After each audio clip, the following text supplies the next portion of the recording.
Matin.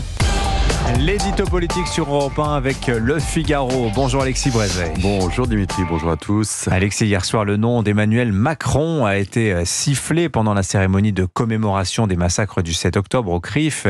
Est-ce que vous pensez, Alexis, que le président va parvenir à dissiper l'incompréhension qui a été provoquée par la gaffe diplomatique qu'il a commise ce week-end en prenant l'arrêt de livraison d'armes à Israël? Mais ça n'est pas une gaffe, Dimitri, c'est une faute. Ce fameux appel au boycott militaire d'Israël, Emmanuel Macron l'a exprimé 2 fois.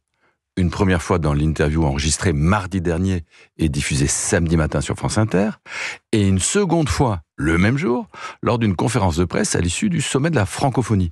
Ce n'est donc pas un dérapage, ni une improvisation, c'est une déclaration politique, perçue comme telle par ceux qui, hier soir, l'ont sifflée.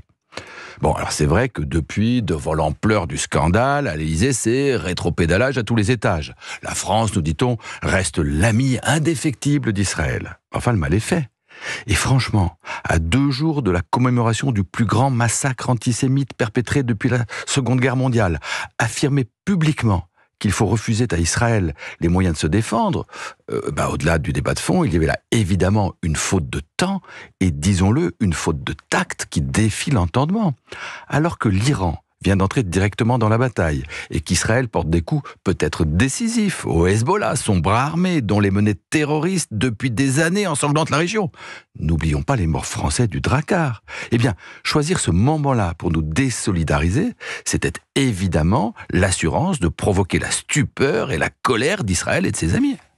Mais peut-être, Alexis, que les objectifs d'Emmanuel Macron, en prononçant ces mots, relevaient moins de la diplomatie que de la politique intérieure. Alors, je veux bien, Dimitri, mais alors pour quel résultat ?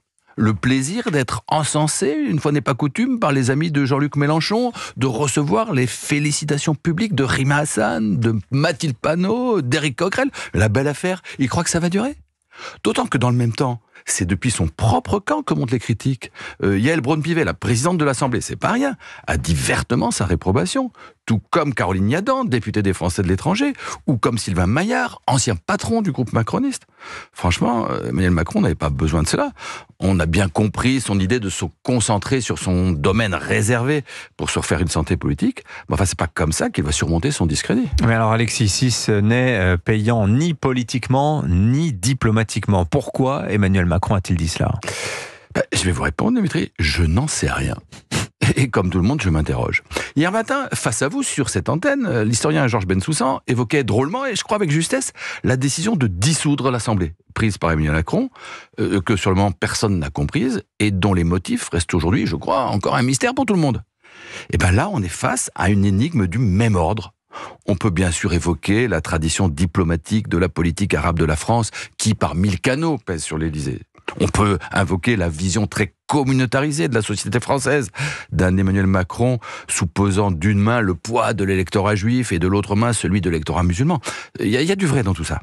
Mais tout cela n'expliquera jamais pourquoi le même président, qui il y a 1 an prétendait contre toute raison, personne ne lui demandait, bâtir une coalition militaire internationale contre le Hamas, voudrait aujourd'hui interdire à Israël de combattre ce mouvement terroriste.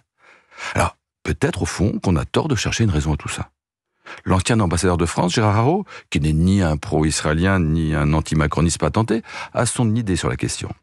En politique étrangère, dit-il, dire tout et son inverse, ce n'est pas de l'équilibre, c'est de l'incohérence. L'édito politique sur Europe 1. Merci Alexis Brézet.